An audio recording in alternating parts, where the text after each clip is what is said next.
Lui aussi convoque les Français, mais pour les mettre face à leurs responsabilités, alors que les finances publiques ne cessent de se dégrader.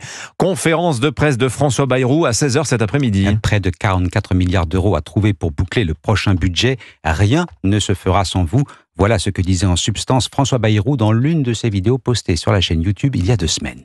Ma conviction, c'est qu'on ne peut réaliser des changements aussi importants, aussi profonds et aussi bienfaisants.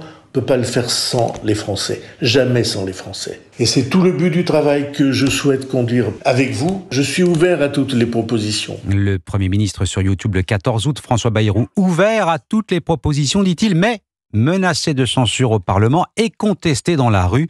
Le mouvement du 10 septembre baptisé Bloquons tout le désigne comme cible principale de la colère qui gronde, d'où la volonté du Premier ministre de tenter de reprendre la main, Alexis de La Fontaine. Oui, François Bayrou veut reprendre son destin en main et ne plus vivre sous la menace d'être renversé par les oppositions. Alors, il joue le tout pour le tout avec cette conférence de presse, confie un de ses proches à Europe 1. En effet, la France Insoumise a déjà annoncé déposer une motion de censure contre le Premier ministre. Pour rester à Matignon, François Bayrou mise sur une double stratégie. D'un côté, négocier avec les socialistes ou le Rassemblement national un accord de non-censure en échange de lourdes concessions. Jours fériés, postes de fonctionnaires, taxes sur les hauts revenus. François Bayrou est ouvert à la négociation. De l'autre, le Premier ministre espère recueillir un vaste soutien populaire à son programme. Seule l'adhésion des Français peut faire basculer ce rapport de force, admet le locataire de Matignon.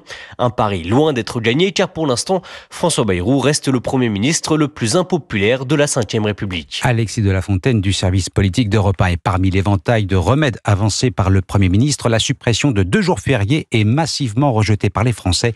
84% y sont opposés. Enquête Odoxa pour aujourd'hui Le Parisien.